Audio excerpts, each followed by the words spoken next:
सुमुखश्चैकदन्तश्च कपिलो गजकर्णकः लम्बोदरश्च विकटो विघ्ननाशो विनायकः धूम्रकेतुर्गणाध्यक्षो बालचन्द्रो गजानन द्वादशेतानि नामानि आपटे शृणुयादपि विद्यारम्भे विवाहे च प्रवेशे निर्गमे तथा संग्रामे संकटे चैव विघ्नस्तस्य न जायते।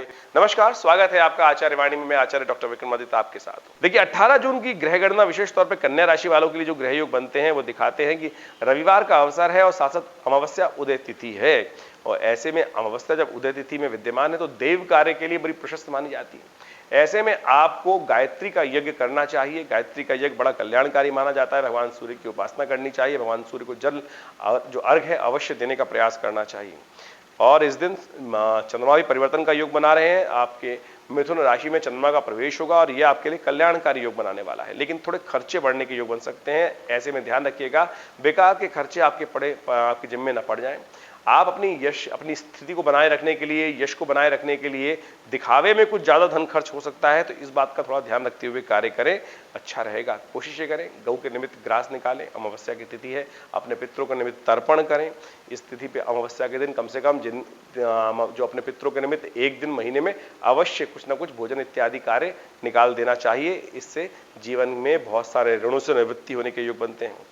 19 जून की तिथि ज्योतिष के दृष्टिकोण से बड़ी आध्यात्मिक तौर पे बड़ी लाभ की स्थिति है। इस दिन गुप्त नवरात्रि आरंभ हो रहे हैं। तो कन्या राशि वालों एक बात समझ लीजिए, आपके लिए जो ग्रहों का योगायोग चल रहा है, चाहे वो शनि का है या चाहे वो बृहस्पति का है, दोनों के दोनों आपके छठे और आठवें का योग बना रहे हैं। तो ऐसे में मां भगवती का सानिध्य आप लेने का प्रयास करें। मन में कई प्रकार के भय आपको लगातार परेशान करने के योग बना सकते हैं। तो इसके लिए गुप्त नवरात्रि का शुभ अवसर जो आ रहा है वो बड़ा कल्याणकारी है। तो ऐसे में कोशिशें करें, मां भगवती के निमित्त दुर्गा सप्तशती का पाठ, दुर्गा जी के मंत्रों का पाठ, मां भगवती दुर्गा की आराधना, यज्ञ जो भी हो सकता है वो अवश्य करने का प्रयास करें। गुप्त नवरात्रि बहुत ही सुंदर योग बनते हैं और गुप्त रूप से अपनी साधना को करने का योग बनाते हैं। तो इससे आपके जीवन के अनकहे कष्ट होते हैं, बहुत सारे शत्रु हमारे ऐसे होते हैं जो दिखते नहीं, अदृश्य शत्रु होते हैं, उन पर भी विजय प्राप्त करने के लिए आपको प्रार्थना करने का योग बनाना चाहिए। क्योंकि ऐसे में शत्रु लगातार आपके बढ़ते दिखाई दे रहे हैं और आपको भविष्य में परेशान करने के योग दे सकते हैं।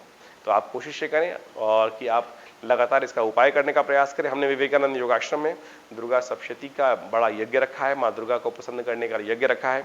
आप भी इस गुप्त नवरात्रि के अवसर पर अपना स्थान आरक्षित कर सकते हैं और योग्य विद्वानों के द्वारा, पंडितों के द्वारा उस यज्ञ में भाग ले सकते हैं। तो उसके लिए सारी व्यवस्थाएं जानने के लिए हमारे नंबर स्क्रीन पर हैं, उनमें संपर्क कर सकते हैं। 20 जून को ग्रह गणना के अनुसार से मंगलवार का अवसर है और साथ साथ शुक्ल पक्ष की द्वितीया है आषाढ़ मास की। और चंद्रमा जो है वो बड़ी सुंदर राशि कर्क राशि में प्रवेश कर रहे हैं और आपकी राशि के अनुसार से लाभ की स्थिति बनेगी, आगे बढ़ने की स्थिति बनेगी। और साथ साथ खास तौर पर कन्या पूजन करने से बहुत लाभ प्राप्त हो सकता है। देखिए मंगल शुक्र की युति चल रही है, ऐसे में मां ब्रह्मचारिणी का ध्यान विशेष तौर पर करने का प्रयास करें, उससे कल्याण के योग बनेंगे। एक ग्रह जो है बुध जो है वो अस्त होने की स्थिति में जा रहा है। बुध आगे परिवर्तन का योग भी बनाएंगे, लेकिन लगातार अस्त होने के कारण से उनका जो परिवर्तन होगा वो भी थोड़ा कष्ट में दे सकता है। ऐसे में गाय को पालक का दान करें, गाय को पालक खिलाएं, यह आपके लिए बड़ा शुभ रहेगा। देखिए गुप्त नवरात्रि चल रहे हैं, गुप्त नवरात्रि के अवसर पर हमने आश्रम पर बड़ा कार्यक्रम रखा है। मां भगवती का दिव्य जो श्री विग्रह हमारे आश्रम पर विद्यमान है, मुल्तान से भगवती का श्री विग्रह आया था 1947 में। बड़ी प्राचीन भगवती का श्री विग्रह है ये और करीब करीब 500 वर्ष पुराना शिव विग्रह है, आदिकाल से वहाँ स्थापित था। और अब विवेकानंद योगाश्रम में बड़ा भव्य मंदिर में उनका दर्शन कर सकते हैं। उन्हीं के सानिध्य में हमने इस दुर्गा सप्तशती विशेष तौर पर गुप्त नवरात्रि के अवसर पर यज्ञ रखा है। आप सब लोग अपने जीवन में कहे अनकहे कष्टों को दूर करने के लिए, जाने अनजाने कष्टों को दूर करने के लिए ये दिव्य यज्ञ में भाग लें। भगवती की कृपा से कष्ट का निवारण होगा। धन्यवाद।